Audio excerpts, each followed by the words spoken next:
Hey, salut tout le monde, j'espère que vous allez bien. Moi, je me porte à merveille, super content de vous faire cette belle petite vidéo aujourd'hui parce que c'est officiellement aujourd'hui la première journée de mes premiers semis de la saison. Alors, préparez votre terreau, vos contenants parce qu'on s'en va faire des semis de poireaux et de fines herbes. Alors, c'est parti pour la vidéo!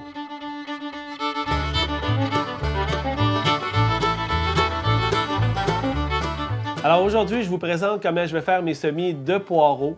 C'est sûr que ce n'est pas le plus populaire dans la famille des Aliacées. On va opter beaucoup plus pour les oignons, oignons verts, échalotes, etc.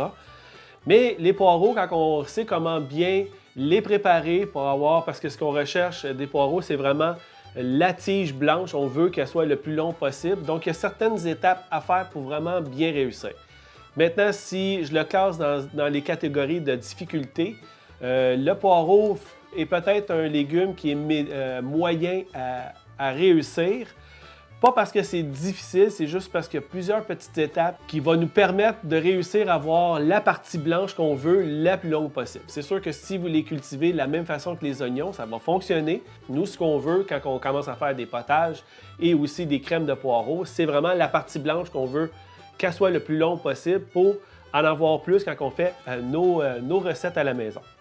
Maintenant, comme d'habitude, c'est toujours la même étape. On prépare notre terreau que j'ai déjà fait. Je me suis assuré d'avoir une belle humidité. Comme on peut voir, j'ai réussi à faire des belles mottes.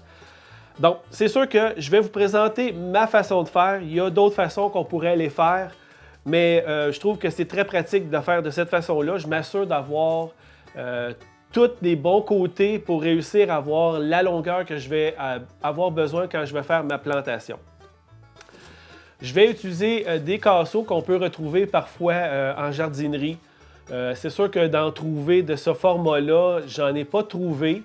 Par contre, vous utilisez le contenant que vous voulez à la maison. Moi, étant donné la quantité que je vais faire cette année, j'ai besoin d'un contenant qui est quand même assez gros. Mais je reviens encore à mes fameux champignons, mes casseaux de champignons qu'on peut utiliser, qui sont quand même assez hauts, qui vont nous permettre de rentrer quand même beaucoup de terreau.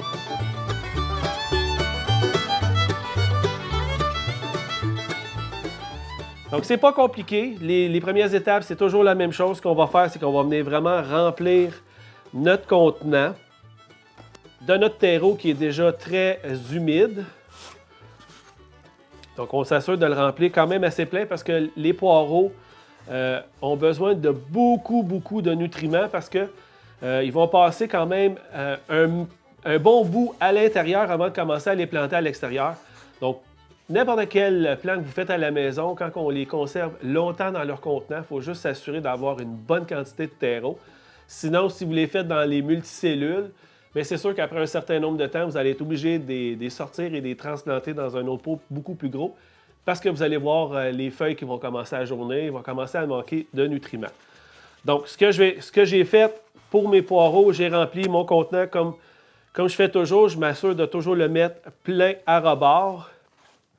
Je vais juste tasser mon bac de terreau de côté.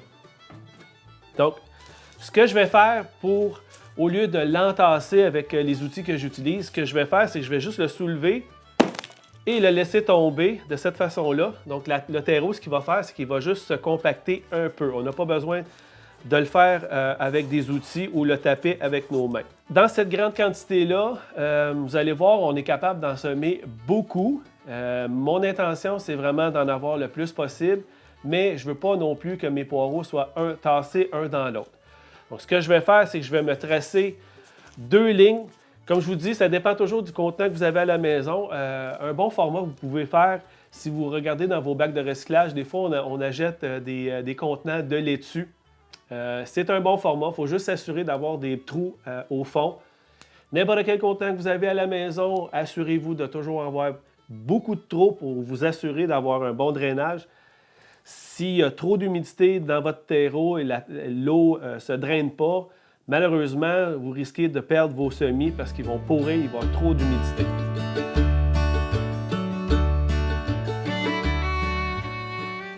Donc, dans un contenant comme ça, je vais faire 2 lignes à l'œil. On n'a pas besoin de faire ça super précis. Je vais me tracer 2 belles lignes. Je vous dirais environ 2 cm de profond. Pas bien creux parce que vous allez voir, les semis sont quand même très petits.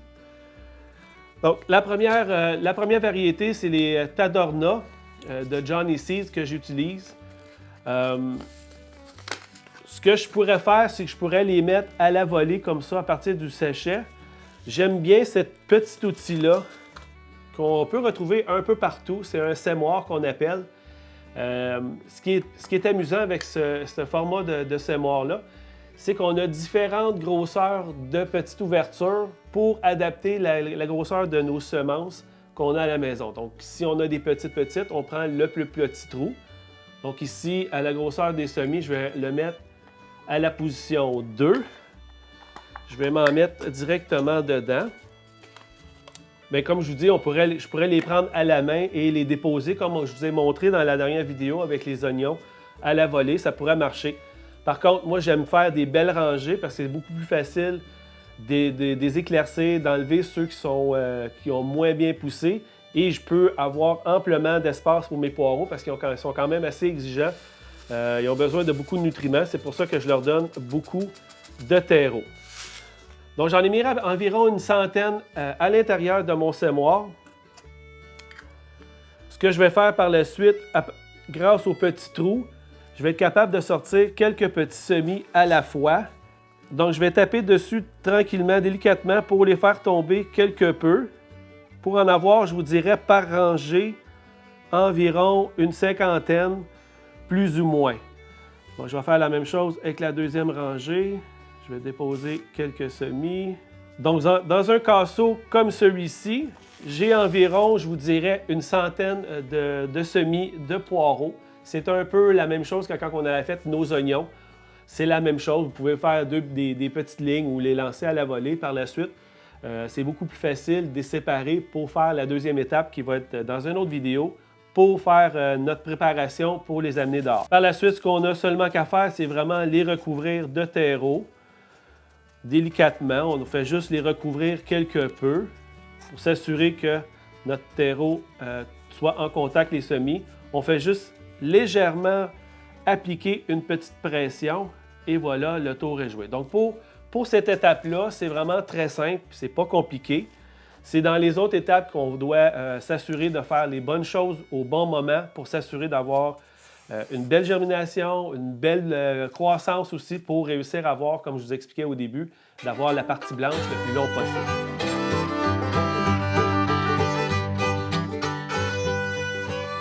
Alors maintenant, la deuxième partie que j'avais oublié d'expliquer dans la dernière vidéo, c'est les types d'arrosage.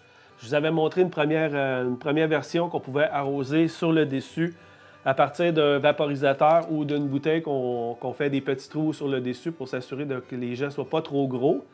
Donc, une autre façon aussi qu'on peut arroser nos semis, c'est par capillarité. Je me suis préparé un petit bac ici, un plateau avec de l'eau dedans.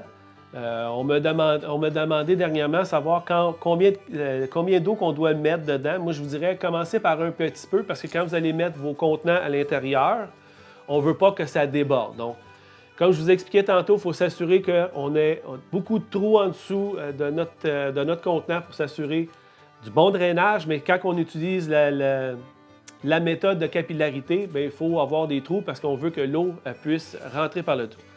Donc, ce qu'on va faire, c'est qu'on va juste le déposer dans notre bac. Comme je vous expliquais, on n'en met pas trop parce que sinon, ça va déborder.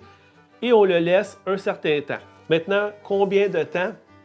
Ça dépend toujours comment humide est votre terreau au départ. Si vous l'avez bien fait, il est quand même très humide. Ça ne devrait pas être si long parce que l'eau, par le dessous, va vraiment être imbibée par le terreau. Vous allez voir tout de suite la différence entre surface parce que le terreau va devenir beaucoup plus foncé. Contrairement à ce qui est là présentement, il est un brun foncé. Mais vous allez voir qu'il va devenir beaucoup plus foncé. Vous allez voir à l'œil que votre terreau est complètement mouillé. Vous n'avez pas besoin de le laisser des heures et des heures, mais ce qui est le fun aussi de cette méthode-là, c'est que si vous avez d'autres semis à faire, bien, vous pouvez les faire en attendant que votre premier plateau soit bien humidifié. Et par la suite, bien, vous changez, vous l'enlevez, vous le mettez dans un endroit de préparation pour la germination.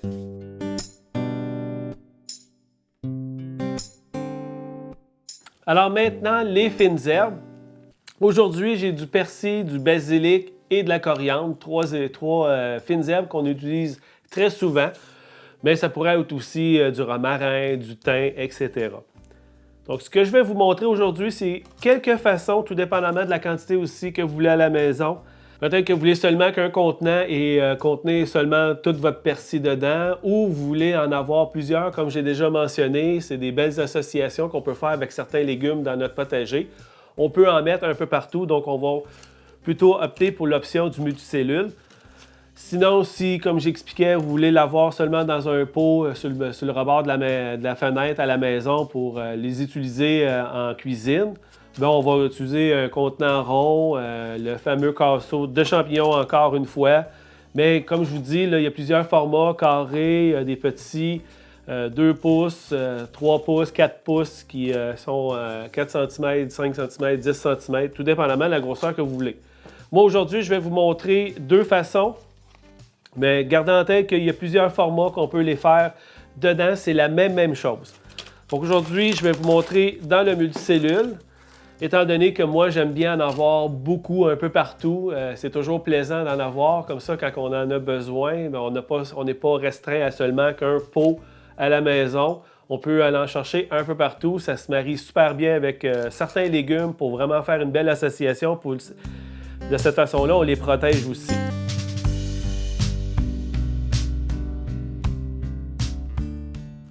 Donc, c'est toujours la même histoire. On prépare notre terreau d'avance. On s'assure d'avoir une belle humidité dedans, pas trop non plus. S'il y en a trop, on fait juste en rajouter. Mais c'est toujours la même chose. On va remplir nos multicellules de la même façon. On va venir le remplir bien plein. On va faire le petit test de on le laisse tomber un peu. Par la suite, je vais prendre un deuxième multicellule et je vais venir compresser juste un peu, juste pour avoir une petite cavité. De cette façon-là, c'est beaucoup plus facile. Les semis vont rester en place. Donc, on va commencer avec du basilic. C'est du basilic doux, bien normal qu'on peut retrouver pour la compagnie McKenzie, mais il y en a de plusieurs variétés. Moi, j'aime bien celle-là parce qu'elle est quand même relativement facile à cultiver et j'aime le goût aussi.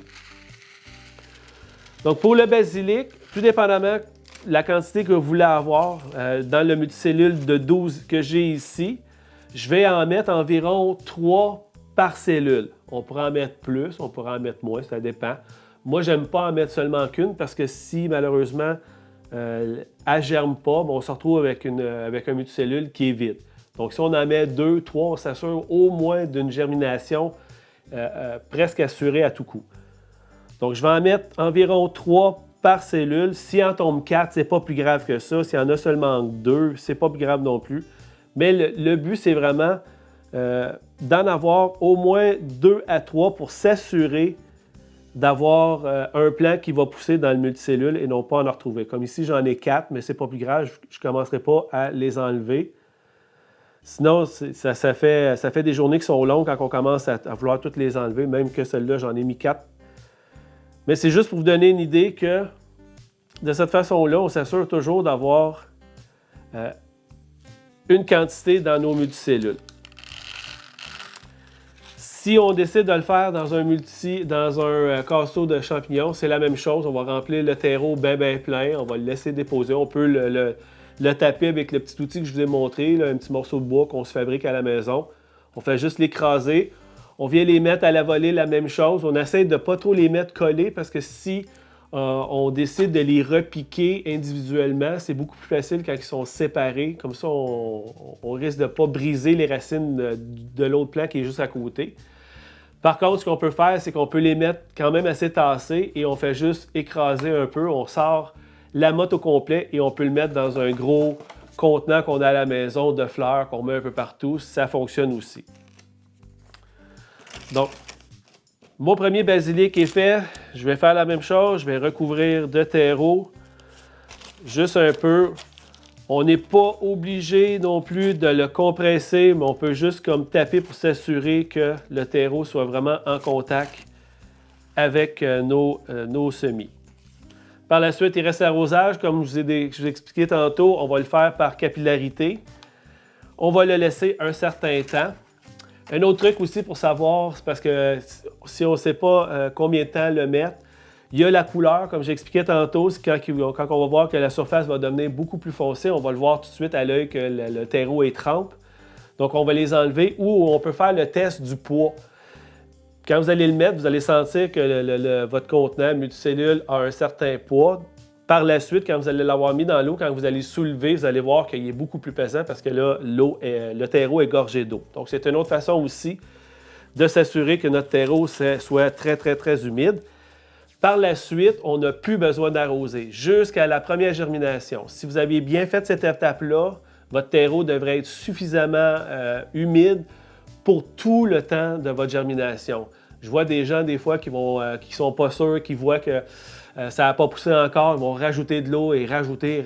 Ce que ça va faire, c'est que votre terreau va être trop gorgé d'eau, vos semis vont finir par porer parce qu'il y a trop d'humidité.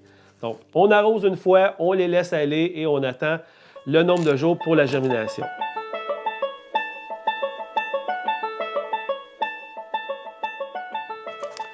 Donc, on va faire la même chose pour le persil. Le persil, je vais faire dans un multicellule aussi. La même chose. C'est pratiquement c'est les mêmes étapes pour n'importe quelle fines herbes que vous avez à la maison. Ça dépend toujours de la quantité que vous voulez avoir. Si on en veut un peu partout, comme je vous expliquais, on choisit des multicellules. Sinon, si on les veut individuellement, on les plante dans un petit pot comme ça. On en met 4-5. Par la suite, on fait juste les mettre un peu partout dans notre potager ou dans un bac à fleurs ou n'importe où ce qui est proche de la maison. Comme ça, on peut facilement avoir accès à des fines herbes. Donc, la même chose, on va venir compresser quelque peu.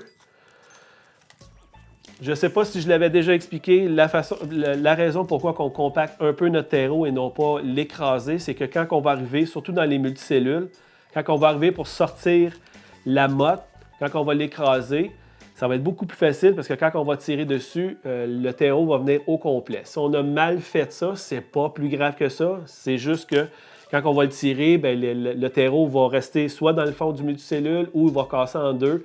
Ça risque d'endommager certaines racines. Il y a des plants qui sont un peu plus sensibles. Il y en a d'autres que c'est pas plus grave que ça. Mais par contre, c'est une bonne pratique de juste s'assurer de compresser juste un peu et non pas de compacter parce qu'on veut laisser les racines aussi bien se développer dans notre terreau. Donc, le persil, c'est du persil italien bio de chez Lecumen. Donc, ça aussi, c'est la même chose. C'est très, très, très petit. On peut en mettre tout dépendamment de la grosseur, étant donné que vous allez remarquer que vos semis sont quand même très petits. Je vais en mettre quand même 3 ou 4 pour la même raison, parce que je veux m'assurer que dans chaque multicellule, je sois capable d'en avoir plusieurs. Donc ici, j'en ai mis à peu près 5 à 6 par multicellule. Mais c'est sûr que si vous voulez les avoir individuellement, on en met un peu moins. Et puis, on fait juste les repiquer par la suite. Moi, j'aime bien en avoir beaucoup. Au pire, je vais les séparer en deux, mais je veux vraiment m'assurer d'en avoir dans toutes mes multicellules. Donc, j'en ai mis environ 5-6 dans chaque. J'en ai pas assez pour les 3 autres. Donc, ça dépend toujours de la quantité, encore une fois. Je me répète, là, mais c'est vraiment, on y va avec la quantité qu'on veut. Le persil, le basilic, si c'est bien taillé, bien, on risque d'en avoir pendant tout l'été. Moi, j'aime bien en faire plusieurs pendant la saison pour m'assurer d'avoir un bon rendement de mes fines herbes. Donc, j'en ai mis environ 5 à 6, des fois un peu plus, mais c'est pas plus grave que ça. Il ne faut pas vraiment compter 5 parce que quand on commence à les sortir, on rajoute un peu de terreau, on a mis un peu d'humidité aussi sur nos semis. Donc, on fait soit attention ou on les laisse là, c'est pas plus grave. Donc, c'est la même chose. On va venir mettre un peu de terreau en surface. Et le tour est joué. On peut venir juste tasser un petit peu. Et par la suite, on fait juste le mettre dans notre plateau pour le mettre de l'eau. Celui-ci, je viens juste de le mettre. Je vois déjà que le poids est très lourd. On ne voit pas encore en surface que l'eau est arrivée jusqu'en haut. Mais on l'a vu tantôt sur les images que je vous ai montrées des poireaux. que l'eau est déjà arrivée en surface. Alors, une chose qui est importante aussi, quand on fait beaucoup de semis à la maison, on s'assure de toujours les identifier, sinon ça devient dur, surtout que si vous avez les mêmes formats de contenants. Donc ici, je vais écrire persil. Je vais écrire la date aussi d'aujourd'hui, le 25 février.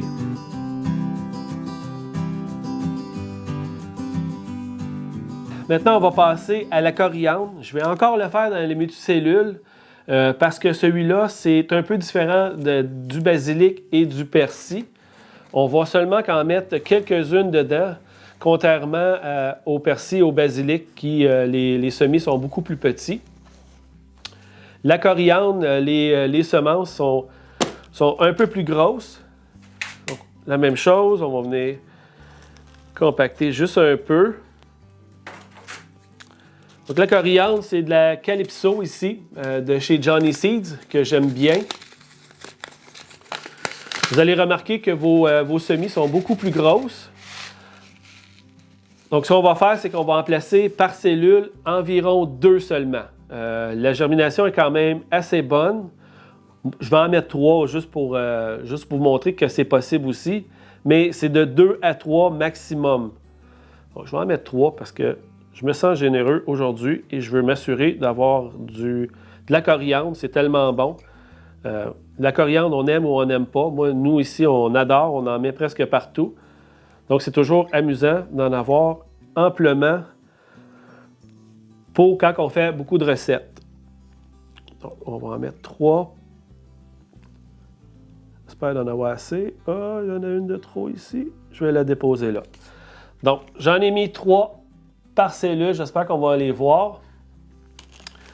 Avec la cavité, comme je vous dis, ça les empêche de les avoir parce que parfois, quand nos niveaux sont vraiment très flush, sont très à plat, on peut retrouver des semis un peu partout. Ce qu'on ne veut pas, c'est qu'ils se ramassent dans les coins par les arrosages ou autres, que nos semis se ramassent sur le côté et malheureusement ne germent pas. Tandis que quand on fait une petite compression comme ça, on s'assure de faire une petite cavité. Nos semis sont vraiment au plus centre. C'est sûr que là, ils ont bougé parce que je vous l'ai montré. Mais habituellement, les semences vont rester en plein centre. Ça va nous aider d'avoir des semis qui vont germer au milieu de nos multicellules. Donc, c'est la même chose. On a rempli de terreau. On fait juste compresser juste un peu. Et le tour est joué. On fait juste l'identifier. Coriandre. Le 25 février. Et voilà, le tour est joué. On a en quelques minutes fait des semis de poireaux, de coriandre, de persil et de basilic.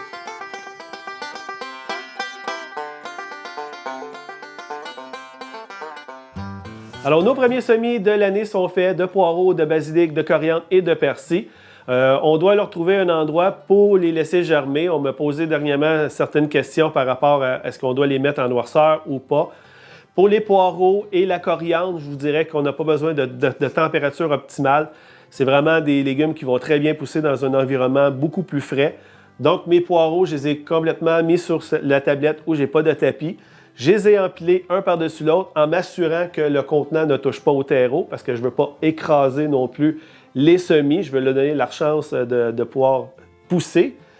Par la suite, quand je vais voir après 2-3 jours que je vais venir vérifier régulièrement, si je vois les premiers germes, je vais les mettre sous les lumières. Maintenant, pour les fines herbes, c'est très simple. Le basilic et le persil, si vous voulez utiliser des tapis, on les met à 20 degrés. Sinon, la coriandre, c'est la même chose que les poireaux, vont très bien pousser à une température pièce, 18, 19, tout dépendamment. La température que vous avez dans votre pièce. C'est sûr qu'on pourrait les mettre sur le bord de la fenêtre, mais on ne veut pas non plus surchauffer notre terreau. Il y a certains semis qui ont besoin de beaucoup de chaleur. Oui, on va les placer. Mais dans un endroit comme ici, près de la fenêtre, où il y a une certaine petite chaleur. Donc, si je regarde, les thermomètres sont à peu près environ à 21 dans la pièce ici, grâce au soleil. Donc, c'est suffisant. Je voudrais aussi vous donner un petit aperçu des premiers semis qu'on a fait ensemble la semaine passée quand je vous ai montré certaines méthodes à faire. Je voulais juste vous montrer que les haricots ont déjà commencé à pousser. Il y a un oignon aussi qui a commencé. J'ai tout de suite mis sous les lumières, mais comme je vous expliquais aussi, si vous utilisez différents légumes, certains vont pousser plus rapidement. On sait que les haricots, les fèves poussent extrêmement vite. Donc, c'est ce qu'il y a ici. J'ai même des pois. Donc, c'est sûr qu'eux vont commencer à pousser beaucoup plus rapidement que les oignons. Il y en a seulement un. Par contre, si je regarde dans celui que j'ai fait des oignons à la volée, c'est la même chose. Ils ont super bien poussé. Donc, ça fonctionne très bien. Je vais en avoir quand même beaucoup dans seulement qu'un petit contenant. Alors, vous voyez, c'est très facile. J'ai même certains haricots que j'avais fait plus loin, que je vais vous montrer. Donc, en quelques jours, on voit déjà une belle croissance de certains légumes que j'ai déjà commencé à faire, des petits pois et des fèves, des haricots, je veux dire. Donc, ça pousse très bien. Maintenant, je les ai placés en dessous des lumières et on verra dans quelques semaines. Alors, j'espère que vous avez aimé la vidéo. Si oui, on n'oublie pas de cliquer sur le pouce, ça va aider. N'oubliez pas non plus de partager pour que les gens du Québec et un peu partout puissent me connaître et puissent bénéficier de cette belle ressource que je vous partage. Faites attention à vous, on se retrouve dans une prochaine vidéo. La semaine prochaine, on va faire d'autres semis de laitue et autres. Alors, merci, bonne fin de journée!